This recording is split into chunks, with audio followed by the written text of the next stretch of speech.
참 찬양 가사 그리고 아름다운 노래 그리고 연주까지 참 은혜가 가득하다라는 생각이 많이 들었습니다. 우리의 하나님을 묵상할 때 참 여러 가지 모양으로 묵상할 수 있고 생각이 들기도 하는데 우리의 하나님이라는 표현이 참 마음에 와닿습니다. 나만의 하나님도 아니고 당신만의 하나님도 아니고 우리의 하나님이시다라는 이 하나님의 모습, 이 한 주간 동안 또 묵상하면서 살아갈 주제가 하나 또 잡혔다 이런 생각이 좀 듭니다. 우리의 하나님으로 말미암아 위로와 새 힘을 얻으시는 저와 여러분이 되기를 축복합니다. 우리 옆에 계신 분하고 한번 인사 나누면 좋겠습니다. 하나님은 우리 하나님이십니다. 7월 3일 목요일입니다. 저녁에 송경민 찬양 콘서트가 준비되어 있습니다. 이 자리에서 있죠.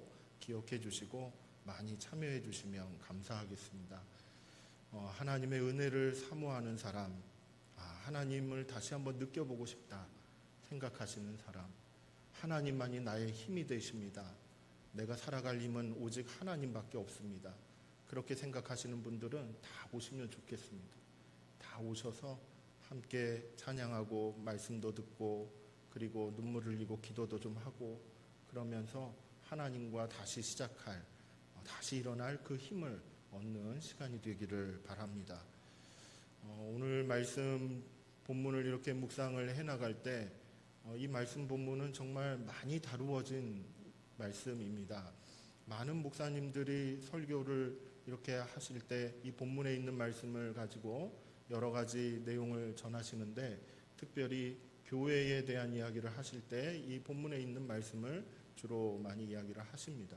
그리고 또 한편으로는 신앙생활이 좀 힘들고 좀 부대끼고 지금 이처럼 살면 안 되는데 나는 이제 앞으로 좀 더 나아져야 되는데 이런 마음이 들 때 그럴 때 이 본문에 있는 말씀을 묵상을 하면서 내가 어느 방향으로 나가야 되겠구나, 내가 어떤 것에 좀 더 신경을 써야 되겠구나, 이와 같은 생각들을 정리를 하게 되는 그와 같은 말씀입니다. 왜냐하면 이 본문에 있는 이 말씀은 신앙생활의 가장 원형이라고 말할 수 있는 가장 순수한 그와 같은 모습을 잘 보여주고 있기 때문에 그렇지요. 여러분 혹시 첫사랑의 기억을 다 가지고 계시지 않습니까? 나는 하나님의 은혜를 받았다. 하나님이 내 죄를 다 용서해 주셨다. 나는 하나님의 백성이 되었다. 라는 그와 같은 기억, 다 기억나시지요? 네. 저도 기억이 많이 납니다. 언제 그 기억이 또 많이 나게 되냐면 마음이 좀 힘들 때, 그리고 생활 자체가 좀 어렵고 힘들다, 다시 일어날 길이 좀 없다, 내 마음이 많이 우울하다, 저 바닥에 가라앉아 있는 듯한 그런 느낌이 든다. 나는 그럴 때 마음속에서 그냥 누가 이렇게 알려주지도 않았는데 그때 그 모습이 막 떠오르는 것입니다. 기도했던 모습, 하나님께 은혜 받았던 모습, 그리고 열정적으로 하나님을 찾았던 모습, 그냥 말씀 하나 붙잡고 새벽부터 밤늦게까지 그거 하나 붙잡고 어떻게든 그 안에서 하나님 뜻을 찾아내보려고 노력했던 그 모습, 밤이 새도록 신약에 있는 성경들을 갖다 이렇게 막 요약 정리하면서 그렇게 밤을 지새웠던 것 같은 모습들, 너무나도 많은 모습들이 떠올라지는 것이죠. 그때 그 기억을 되새기다 보면은 나도 모르게 그래, 그때 하나님이 나를 이렇게 사랑해 주셨지, 내 마음이 그렇게 강하고 그리고 흔들림 없이 하나님 사랑하면서 살았지, 이와 같은 기억에 또 파묻히게 되는 것이죠. 그 생각을 하다 보면은 그래, 그때로 돌아가고 싶다, 지금도 그때처럼 하고 싶다, 그때처럼 이렇게 말씀 속에 푹 파묻히고 기도에 푹 파묻히고 하나님의 은혜 가운데 푹 파묻히고 싶다, 그런 마음이 새록새록 드는 것이 사실입니다. 힘들다 느껴질 때, 무너졌다 그와 같은 생각이 들 때, 회복이 나는 참 필요하다 이런 생각이 들 때 우리는 원래 있었던 가장 순수했던 그와 같은 모습을 찾고나 한다라는 것이죠. 오늘 읽은 이 본문의 말씀이 바로 그러한 성령으로 충만한 상태에서 교회를 이루고 그 큰 교회 3,000명 이상이나 되는 그 큰 교회를 이루고 난 다음에 나타난 신앙생활의 모습이 바로 이러한 모습이었다라는 것이죠.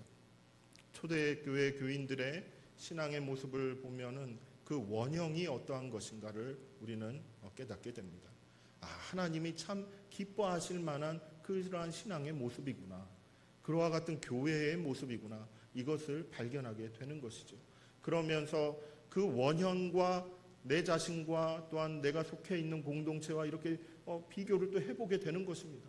그러면서 나에게는 이러이러한 부분이 좀 부족한데 내가 속해 있는 이 공동체 가운데는 이러이러한 모습이 좀 더 보완이 되었으면 좋을 텐데 이런저런 생각들을 하게 된다라는 것이죠. 다시 일어나고 싶다라는 생각은 우리 가운데 아마 누구나가 다 가지고 있는 생각일 거라고 믿습니다. 우리의 믿음도 다시 소생되어지고 싶고 더 활기차지고 싶고 그리고 하나님 만나는 그 기쁨도 더욱더 깊어져 가고 싶고 찬양할 때든 기도할 때든 예배를 드릴 때든 아니면 길을 걸어갈 때든 전도할 때든 말씀을 읽고 묵상할 때든 언제든지 하나님이 나와 함께 하시는구나. 하나님이 나에게 말씀하시는구나. 그것을 깨닫고 싶은 그것을 누리고 싶은 마음이 우리 가운데 아마 다 가득하실 거라고 믿는 것이죠. 그러면서 초대교회 교인들은 도대체 어떻게 생활을 했길래 그렇게 신앙생활의 원형의 모습, 가장 순수하고 가장 아름다운 것 같은 모습을 이렇게 보여주고 있었나. 그것을 한번 같이 살펴보면서 우리 스스로의 모습들도 돌아볼 수 있기를 바랍니다. 먼저 우리의 신앙생활 가운데 회복해야 될 것 그리고 다시 일어났으면 하는 것과 같은 원형의 모습은 과연 무엇일까라고 하면은 바로 말씀에 힘쓰는 것입니다. 말씀에 힘쓰는 것입니다. 우리 한번 따라서 한번 해보시기 바랍니다. 말씀에 힘씁시다. 말씀에 힘쓰는 모습이 이 초대교회 교인들이 보여줬던 그 신앙생활의 원형이 모습이었다는 거예요. 42절 말씀의 그 첫 부분을 보면은 그들이 사도의 가르침을 받아라고 이렇게 이야기를 하고 있습니다. 여기서 그들이 누구이겠습니까? 이 그들이라는 사람들은 유대인이기도 하고 그리고 예루살렘 성에 살았던 사람들입니다. 그 사람들이 베드로의 설교를 듣고 복음을 알게 되었죠. 예수님이 어떠한 분이신지를 다 깨닫게 되었습니다. 그 이야기를 갖다 쭉 듣다 보니까 내가 예수 그리스도 하나님의 아들 주인 되시고 그리고 그리스도 되시는 그분을 내가 죽였구나. 그것을 깨닫게 된 거예요. 깨닫고 난 다음에 그럼 어찌해야 되냐? 회개하고 세례를 받고 그렇게 한 걸음 한 걸음 걸어가야 된다. 성령의 선물을 받아야 된다. 라고 이렇게 이야기를 해서 그대로 순종을 했습니다. 회개하고 순종한 그와 같은 사람들, 그들이라는 거죠. 3,000명이 넘는 그와 같은 그들이 가졌던 당면과제가 무엇일까라는 거예요. 그렇게 회개하고 세례도 받았습니다. 그리고 난 다음에 그들의 고민거리는 뭐였을까 생각을 해보면 그래 하라는 대로 지금까지 했는데 이제 어떻게 살아야 되지? 어떻게 살아야 그 예수님을 따르는 삶이라고 할 수 있지? 어떻게 살아야 하나님의 백성으로 산다라고 말할 수 있는 것이지? 그 부분에 대해서 과연 알고 있었을까? 몰랐다라는 것이죠. 회개해야 되겠구나, 세례를 받아야 되겠구나, 이것까지는 알겠는데 그 다음에는 어떻게 살아야 될지를 몰랐다라는 것입니다.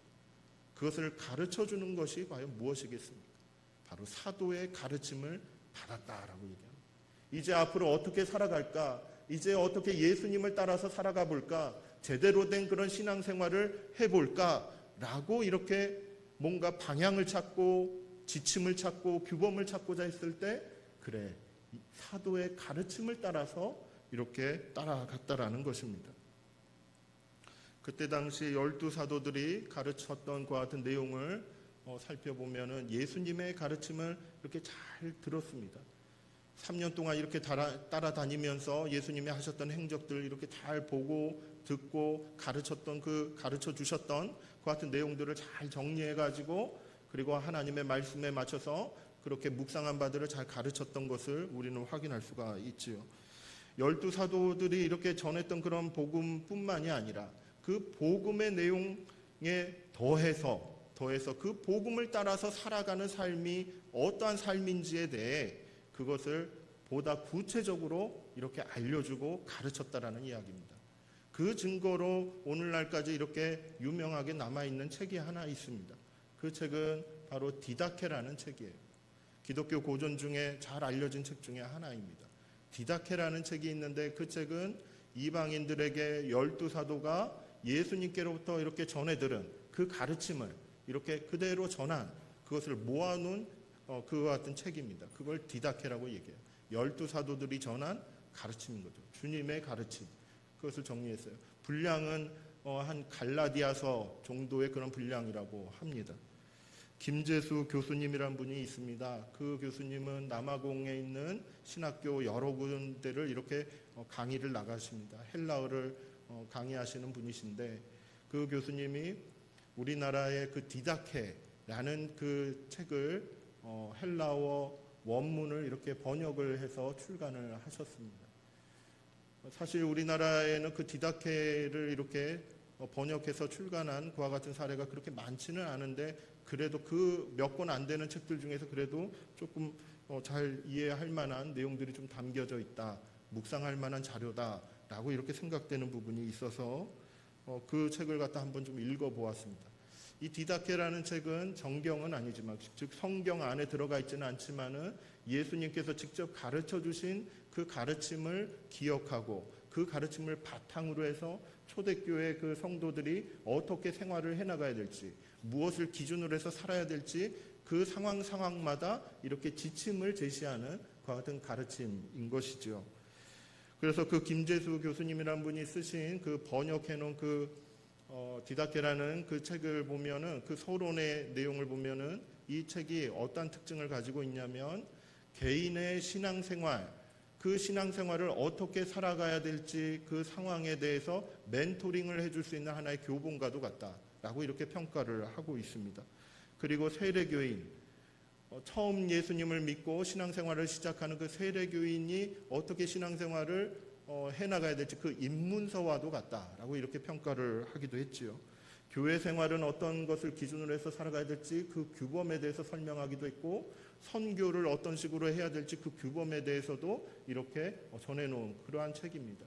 이 디다케라는 책 안에는 16개의 장으로 이렇게 구성이 되어 있는데 그 내용을 이렇게 좀 살펴보면은 생명의 길에 대해서 그리고 죽음의 길에 대해서 설명을 먼저 하고 있습니다.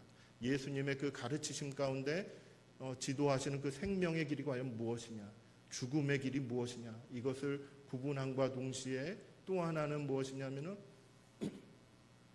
예배를 드릴 때 무엇을 주의해야 될지, 그리고 교회 생활을 해나갈 때 꼭 지켜야 되는 그 같은 지침은 무엇인지, 그리고 손님들이 찾아왔을 때 그들을 이렇게 접대하는 법은 어떠한 것들이 있는지, 그리고 선지자나 교사, 즉 말씀을 가르쳐주고 전하는 그 사람들에 대해서 성도들이 어떤 식으로 의무를 감당해야 되는지, 주일 성수는 어떻게 해야 되는지, 그리고 그때 당시에 이렇게 직분자들, 감독이나 집사님이나 이런 분들을 선출할 때 어떤 기준을 가지고 선출해야 되는지, 이와 같은 내용들을 담고 있습니다. 그리고 맨 마지막에는 무엇을 담고 있냐면 예수님의 재림에 대해서 어떻게 기다리고 준비해야 될지, 이와 같은 내용들을 마지막에 담고 있지요. 이러한 디다케라는 그 책을 갖다 쭉 한번 읽어보면은 그 내용을 살펴보았을 때 예수님이 가르쳐 주셨던 그 말씀, 마태복음, 마가복음, 누가복음에 있는 그 말씀들을 기반으로 해서 그 초대교회 교인들이 어떻게 살아가야 될지를 이렇게 잘 이야기를 해준다라는 그 같은 느낌을 받게 돼요. 또 한편으로는 저거는 예수님이 직접 하신 말씀인데 라고 하는 그 구절들도 그 디다케라는 그 책 안에 이렇게 잘 담겨져 있기도 합니다. 그래서 기회가 되신다면 여러분 꼭 한번 읽어보시면은 옛날 초대교회에서는 어떤 식으로 신앙생활을 했구나 라는 것을 알 수가 있게 되는 것이죠. 이처럼 사도의 가르침을 받아서 어떻게 신앙생활을 해나가야 될지를 그때 초대교회 그 교인들은 이렇게 헤매지 아니하고 그 안에서 하나님의 말씀을 통해 그 기준을 찾고 이렇게 따라갔던 것을 볼 수가 있는 것이죠.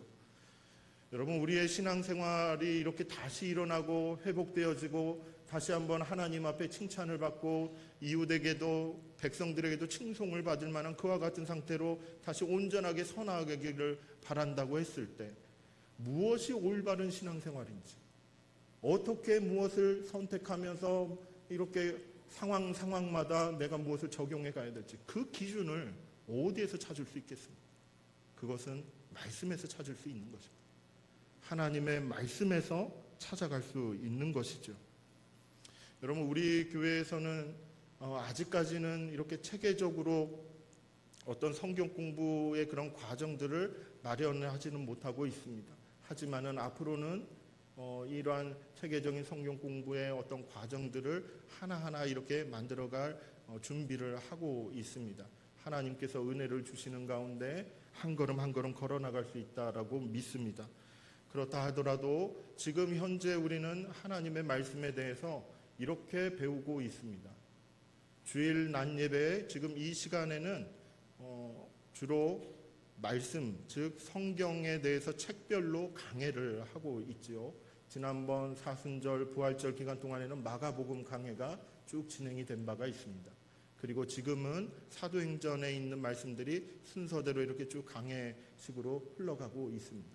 즉 하나님의 말씀을 어느 하나 조각조각 듣는 것이 아니라 이렇게 쭉 그 책별로 하나하나 배우고 있는 중이죠.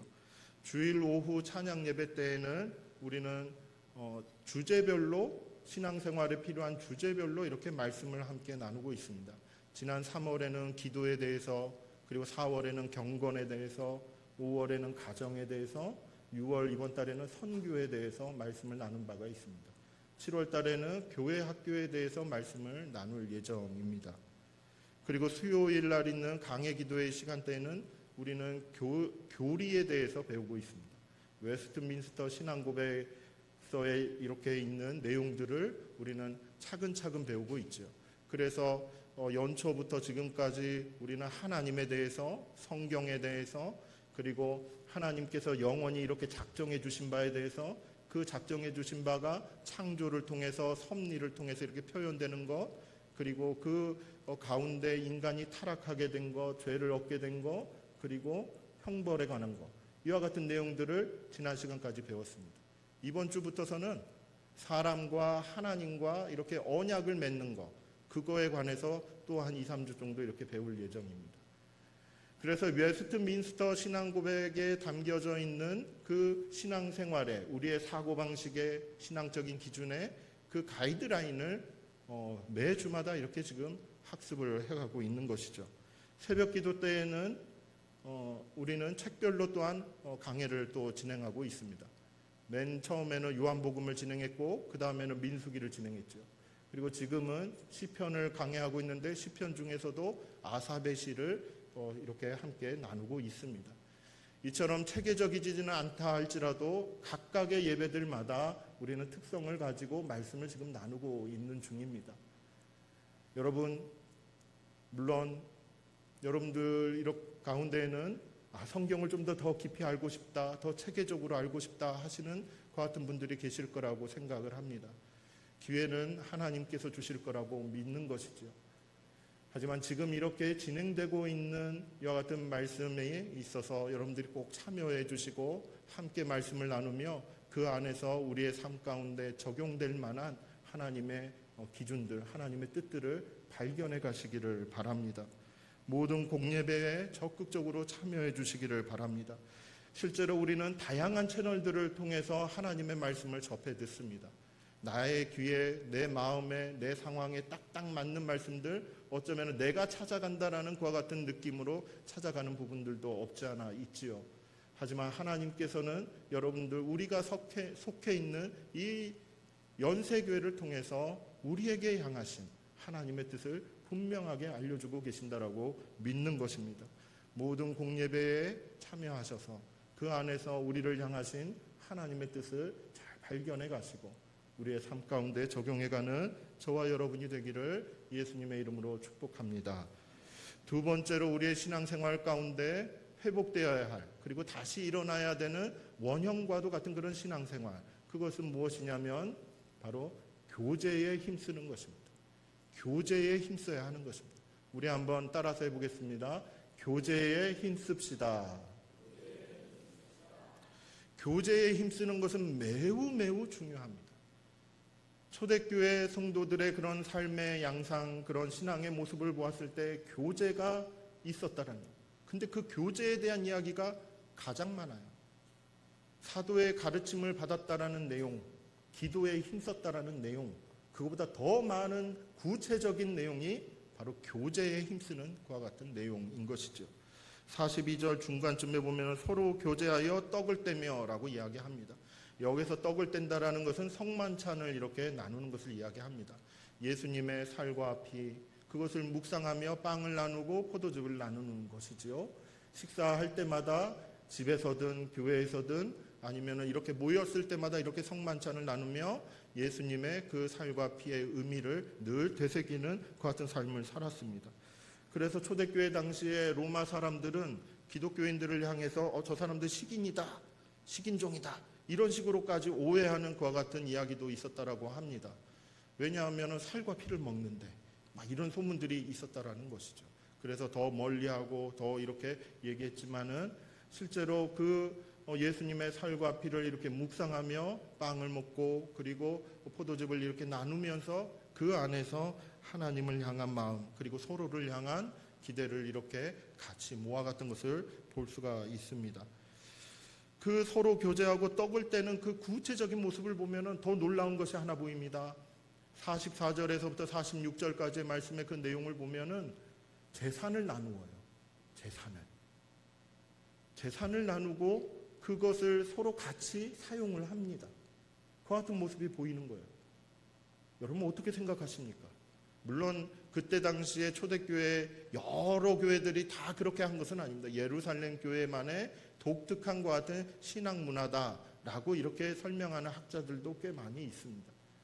그렇긴 한데 재산을 나눈다, 재산을 다 이렇게 들여서 그것을 함께 이렇게 사용을 해나가는 이 부분, 이것이 과연 가능한 일인가? 아무리 생각해봐도 어렵지 않겠습니까? 아무리 생각해봐도 내 것을 다 내놓으면 무슨 마음이 먼저 들까요? 두렵지 않겠습니까? 이걸 다 내놓고 뭐가 잘못되면 어떡하지? 이런 두려움이 생길 수밖에 없는 것이지요. 그리고 그래도 내게 좀 뭔가가 좀 가지고 있어야 내가 좀 기분도 좋고 힘도 좀 나고 그렇지. 이런 마음도 있지 않겠습니까? 그런데 이와 같은 마음들이 다 사라지고 이러한 마음들이 다 무엇으로인가 이렇게 덮어지고 자기의 재산들을 다 내어놓고 통용하고 그리고 그 재산 가운데 그 재산을 가지고 이렇게 주변을 돌아보니까 살아가는데 꼭 필요한 것이 있는데 그 필요한 것이 없는 그처럼 어려움을 당한 이웃들이 보이기 시작한다는 것이죠. 그 이웃들에게 이제 필요한 것들을 나눠주는 그와 같은 긍휼의 마음까지로 이렇게 흘러가고 있는 것을 볼 수가 있습니다. 자기에게 가지고 있었던 것을 일부를 내놓은 것도 있겠지요. 하지만 전부를 내놓고 거기에서 잘 관리를 하면서 필요한 사람들에게 필요한 것들을 나눠주는 그와 같은 일종의 경제 공동체의 그와 같은 모습들을 이 초대교회 교인들이 가지고 있었다라는 것입니다. 김혜권 교수님은 이와 같은 모습을 가지고 어떻게 표현을 했냐면은 담대한 신앙이다. 자유로운 신앙이다. 하나님의 영으로 충만하게 이렇게 채워지더니 그 심령이 매우 담대해졌다. 내 것이 사라져도 전혀 두렵지 않은 그와 같은 담대한 믿음을 가지고 있다라고 이렇게 평가를 했습니다. 또 한편으로는 나는 좀 더 가지고 싶다. 이게 인간의 본연의 모습일 수 있는데 그 본연의 욕구마저도 극복할 수 있는 아주 오히려 그러한 욕구로부터 자유로운 그런 심리적인 상태, 평안한 상태를 유지하는 오히려 자유로운 삶을 살고 있는 그와 같은 믿음의 모습이다라고 이렇게 평가를 하는 것이죠. 그리고 더 나아가서는 불쌍하고 어려운 이웃들에게 이렇게 필요를 채워줄 수 있는 그런 사랑의 능력을 가진 그와 같은 모습이다라고 이렇게 평가를 하는 것을 확인할 수가 있습니다. 초대교회 신앙생활 그와 같은 모습을 보면 헌신하는 삶이었다라는 것이죠. 어려운 이웃을 향해 긍휼의 마음을 가지고 나눌 수 있는 그와 같은 삶을 살았다라고 이렇게 말할 수 있는 것입니다. 이렇게 교제를 했다라는 거예요. 만나서 먹고 즐기고 하는 것만 하는 것이 아니라 그리고 모으고 나누는 것도 교제의 하나의 모습으로 이렇게 평가를 할 수 있었다는 것이죠. 46절에 보면 성전에 모이기를 힘썼다라고 했습니다. 그리고 집에서는 무엇을 합니까? 집에서도 떡을 뗐다라고 얘기합니다. 그리고 기쁜 마음, 순전한 마음으로 음식을 함께 나누었다라고 얘기합니다. 이와 이처럼 성전에서 함께 예배하고 기도하는 삶에 그것을 날마다 마음을 같이하여 했다라고 얘기하죠. 그리고 집에서도 이렇게 날마다 마음을 같이하여 성만찬을 함께 나누고 그 안에서 식사를 나누고 삶을 나누는 그 같은 삶을 살았다라고 하는 것입니다.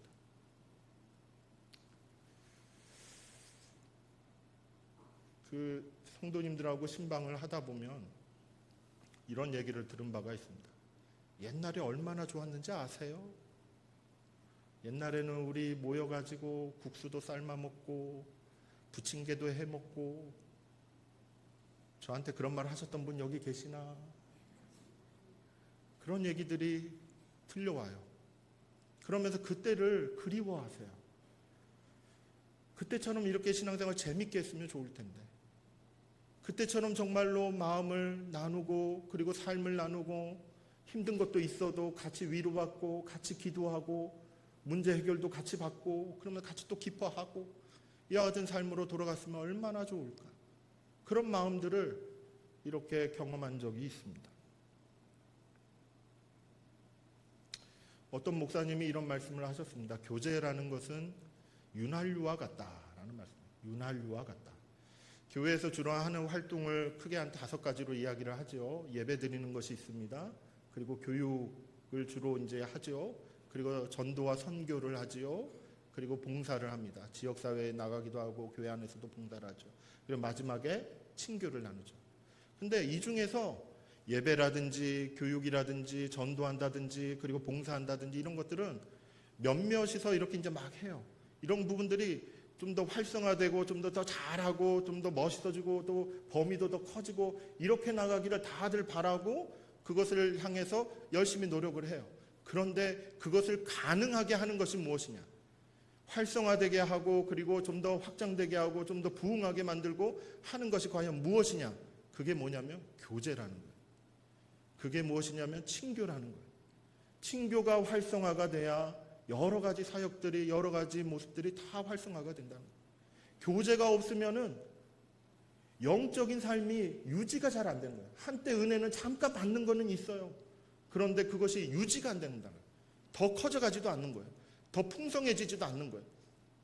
교제가 있어야, 그리고 서로 나눔이 있어야, 서로 기도하고 서로 위로하는 그와 같은 관계가 있어야 그것이 온전해져야 교회가 즐거워지고 행복해지고 부흥하고 성장해 갈 수 있다라고 이야기하는 것이죠. 상반기 신방을 이렇게 쭉 하면서 몇 가지 이렇게 특징들을 볼 수가 있었습니다. 구역이 모여서 함께 예배하는 구역도 있었지만은 그렇지 않은 구역도 꽤 많이 있었습니다. 그리고 한편으로는 이렇게 저렇게 앞으로 우리 교회가 어떤 것들을 좀 해나가면 좋을까요? 물어보면은 많은 분들이, 솔직히 이거는 절반 이상입니다. 물어볼 때마다 절반 이상이 대답하시는 것이 교제 좀 했으면 좋겠습니다. 혼자 교회 다니는 것이 아니라 말도 좀 하고 마음도 좀 나누고 같이 기도도 좀 하고 그와 같은 교제가 좀 있었으면 좋겠습니다. 소그룹이 좀 활성화됐으면 좋겠습니다. 이와 같은 이야기를 제가 한두 사람한테 들은 것이 아닙니다. 이러한 부분을 생각을 해보면은 이제 앞으로 우리는 어떻게 교제를 나누며 함께 신앙생활을 해나갈 수 있을까? 여기에 대해 구체적으로 어떤 방법들을 찾아갈 수 있을까? 이것을 고민하게 되는 것이죠. 우리 연세교회가 다시 일어나고 그리고 더 행복하고 더 기쁜 교회로 성장하기 위해서 우리가 꼭 회복해야 되는 그 신앙생활의 원형은 바로 교제에 힘쓰는 것임을 우리가 꼭 기억할 필요가 있습니다. 마지막으로 우리의 신앙생활 가운데 회복해야 되는 그 신앙생활의 그 원형, 마지막은 무엇이냐면 기도에 힘써야 한다는 것입니다. 우리 한번 따라서 해봅시다. 기도에 힘씁시다. 기도에 힘써야 한다라는 것입니다. 기도하지 않으면 말씀에 힘쓸 수 있겠어요? 못하는 것입니다. 알긴 알아도 교제에 힘쓸 수 있을까요? 못하는 것입니다. 교제가 깨질 수도 있는 거예요. 말씀을, 그래 나는 말씀을 배웠어요, 알았어요. 그런데 이거 가지고 내가 힘써서 하나님이 기뻐하시는 교회, 하나님이 좋아하시는 그러한 신앙생활 살 수 있을까요? 못 사는 거예요. 무엇을 해야 될까요? 기도에 힘써야 된다는 것입니다. 기도가 이어져야 됩니다. 여러분, 실제로 초대교회에 있는 사람들, 그 마가의 다락방의 120문도들 전부 다 사랑 충만한 사람들이었을까요? 아니에요. 처음에 만났을 때는 잘 모르는 사람들끼리 예수님과 한 3년 같이 지내면서 이꼴저꼴 다 본 사람들입니다. 장점도 봤겠지요. 단점도 다 봤던 사람들이에요. 배신감도 느꼈어요. 논쟁도 크게 했던 사람들입니다. 그 사람들이 초대교회라는 곳에 이렇게 다 모여가지고 복음 전하고 그렇게 신앙생활 같이 하고 있다라는 거예요. 이게 무엇으로 가능했겠습니까? 이분들은 모여서 예수님께로부터 말씀을 전해 듣고 난 다음에 그 다음에는 뭐에 힘썼다고 했지요? 기도에 힘쓴 거예요. 마음이 닿든 안 닿든 일단은 기도에 힘쓰니까 그 마음들이 그렇게 멀어졌고 상처 입었고 이해가 안 됐고 하는 마음들이 하나로 묶어지기 시작한 것입니다. 날마다 마음을 같이하여 성전에 모이고 집에서 떡을 떼고 이게 가능하나 했던 그런 생각이 있었겠지만 기도에 힘쓰는 것과 같은 끊이지 않는 기도들 가운데 하나님이 그 마음을 만져가시는 것입니다. 그 상처들을 만져가시는 것입니다. 이것이 1년이 걸릴지 2년이 걸릴지 모르겠지만은 하나님의 그 기도하는 그 심령 가운데 가만 놔두시지 않고 때로는 조그맣게 때로는 강하게 어떠한 상황을 만드시더라도 그 마음이 조금씩 하나로 묶어져 가는 그와 같은 상태로 변화시키신 것입니다. 말씀과 교제와 나눔 그리고 기도에 힘쓰는 거 사실 지금은 많이 힘드시겠지요? 하지만 여러분 무엇부터 시작하셔야 되겠습니까? 기도부터 시작하시기 바랍니다. 기도할 때 성령님이 임하시고 기도할 때 성령으로 충만케 되는 것입니다. 그 성령께서 말씀을 향한 열정을 주시는 것이고 그 성령께서 나눔을 향한 그 같은 마음에 가진 긍휼의 정신을 우리에게 채워주시는 것입니다. 여러분 기도부터 시작하시기 바랍니다. 하나님 나에게 찾아와 주십시오. 제 마음이 이렇습니다. 이 마음을 좀 다스려 주십시오. 이 마음을 좀 다시 한번 좀 다듬어 주십시오. 여러분 꼭 여러분들의 마음에 대해서 꼭 기도하시기 바랍니다. 안 바뀌면은 계속 기도하셔야 되는 겁니다. 바뀔 때까지 기도하는 거예요. 아마 우리의 신앙생활 가운데 누군가는 아마 다 경험을 해보셨을 겁니다. 1년 살아봤더니 안 바뀌더라. 2년 살아봤더니 안 바뀌더라. 제 이야기는 아니지만 3년 살아봤더니 안 바뀌더라. 근데 10년 살아보니까 바뀌더라. 15년 사니까 이제 나랑 비슷해지더라. 이런 고백들을 혹시 하시지 않습니까? 여러분 하나님 앞에 우리의 마음을 놓고 기도할 때 결국은 내가 변화되며 하나가 될 수 있도록 하나님이 만들어 가시는 것입니다. 나는 할 수 없어도 성령님은 하시는 것입니다. 우리 교회를 향하신 하나님의 뜻이 분명하면 그 뜻을 이루시기 위해 하나님께서 일하시고 역사하실 것입니다. 기도의 자리를 놓지 말고 꼭 나아가시기를 바랍니다. 성령 충만은 기도를 통해 온다는 것을 꼭 기억하시고 날마다 기도하는 자리로 나아가는 저와 여러분이 되기를 바랍니다. 초대교회는 부흥하고 성장하는 교회였습니다. 그 모습을 보면 참 부럽기도 하는 것이죠. 예수님의 비유의 말씀도 생각이 났습니다. 하나님 나라를 이렇게 설명해 가실 때에 겨자씨와도 같은 그 조그만 씨앗도 나중에는 큰 나무가 되어서 주변의 새들도 이렇게 와서 쉬고 갈 수 있는 그와 같은 큰 나무가 되었다 라는 그 비유의 말씀을 볼 때에 여러분 초대교회는 과연 어떤 모습, 어떤 활동들을, 어떤 신앙생활을 했길래 그처럼 겨자씨와도 같았던 그들이 그렇게 큰 교회를 이루고 부흥성장하며 하나님의 나라를 나타냈을까? 여러분 그들 안에는, 그들의 신앙생활 안에는 사랑의 교제가 있었던 것입니다. 마음을 같이 했던 것이 있었던 것이죠. 그리고 그때 당시에 패역한 세대와는 전혀 다른 나눔의 세대, 정직한 세대, 말씀에 순종하는 그와 같은 세대로서의 삶이 그들 가운데 있었음을 여러분 기억하시기를 바랍니다. 그리고 이와 같은 것을 가능케 하는 것은 말씀에 전념하는 것, 교제에 힘쓰는 것, 기도에 힘쓰는 것임을 기억하고 이 한 주간도 초대교회처럼 날마다 말씀과 교제와 기도에 힘쓰는 저와 여러분이 되기를 예수님의 이름으로 축복합니다.